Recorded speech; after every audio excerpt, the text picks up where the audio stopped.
আমি পিছে ঘুরে তাকায় দেখছি সওয়াল নাই, গর্ত থেকে মামা করে ডাকছে। রাজশাহীর তানোরে পরিত্যক্ত একটি গভীর নলকূপের গর্তে পড়ে যাওয়া 2 বছরের শিশু সাজিদকে উদ্ধারে ফায়ার সার্ভিসের তৎপরতা অব্যাহত রয়েছে। বুধবার 10ই ডিসেম্বর দুপুরে শিশুটি গর্তে পড়ে যাওয়ার পরই ফায়ার সার্ভিস উদ্ধার অভিযান শুরু করে। তবে এখনও তার অবস্থান নিশ্চিত করা সম্ভব হয়নি। তার বেঁচে থাকার সম্ভাবনা ক্ষীণ বলছেন ফায়ার সার্ভিসের সদস্যরা। স্থানীয়রা জানান, কোয়েলহাট গ্রামের মাঠের পাশ দিয়ে মায়ের সঙ্গে হাঁটার সময় অসাবধানবশত পরিত্যক্ত নলকূপের গর্তে পড়ে যায় সাজিদ। মায়ের আর্তচিৎকারে স্থানীয়রা ছুটে এসে প্রথমে উদ্ধার চেষ্টা চালালেও ব্যর্থ হলে ফায়ার সার্ভিসকে খবর দেওয়া হয়।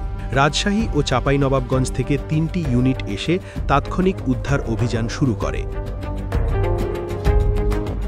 ফায়ার সার্ভিস প্রথম পর্যায়ে চার্জ ভিজন ক্যামেরা দিয়ে প্রায় 35 ফুট পর্যন্ত অনুসন্ধান চালায়, তবে শিশুর অবস্থান শনাক্ত করতে ব্যর্থ হয়। এরপর পাশেই এক্সকাভেটর দিয়ে রাতভর প্রায় 35 ফুট গভীর বড় একটি গর্ত খনন করা হয়। সকালে সেই গর্ত থেকে নলকূপের দিকে সুড়ঙ্গ খোঁড়ার চেষ্টা করা হলেও সেখানেও শিশুর অবস্থান শনাক্ত করা যায়নি। এরপর আবারও পরিত্যক্ত নলকূপে ক্যামেরা নামানো হলে সেটিতে মাটি ছাড়া আর কিছু দেখা যায়নি। এরপর নতুন করে আবারও খননের সিদ্ধান্ত নেন ফায়ার সার্ভিসের কর্মীরা। এখন পর্যন্ত খনন কাজ চলমান রয়েছে।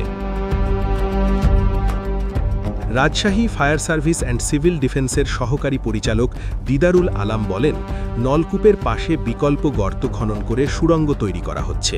যদি এ পথেও শিশুটিকে খুঁজে না পাওয়া যায় তাহলে আর পাশ দিয়ে খনন করা সম্ভব হবে না, কারণ নলকূপটির গভীরতা 150 থেকে 200 ফুট। এর ভেতরে বিভিন্ন স্থানে আটকে থাকার সম্ভাবনা রয়েছে।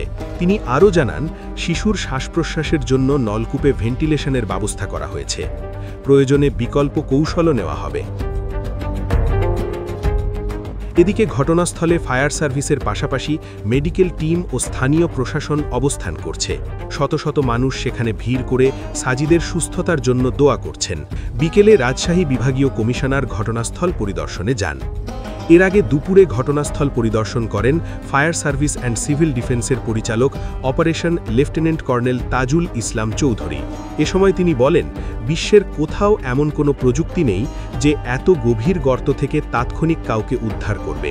গর্তটি প্রায় 200 ফুট গভীর। নিরাপত্তার খাতিরে আমরা পাশে গর্ত করে অনুসন্ধান চালাচ্ছি। বিভিন্ন উন্নত দেশেও এত গভীরে পৌঁছতে 75-78 ঘন্টা সময় লাগে। তিনি আরও জানান, প্রথম পর্যায়ে 35 ফুট পর্যন্ত গর্তে ক্যামেরা পাঠানো হলেও কিছু দেখা যায়নি। এখন 45 ফুট পর্যন্ত নামতে পেরেছে ফায়ার সার্ভিস। আমরা সর্বোচ্চ প্রযুক্তি ব্যবহার করছি। পদ্ধতিগত কোনো ভুলও এখানে নেই, তবে নিখোঁজ শিশুর জীবিত থাকার সম্ভাবনা ক্ষীণ। শিশুটিকে না পাওয়া পর্যন্ত অভিযান চলবে।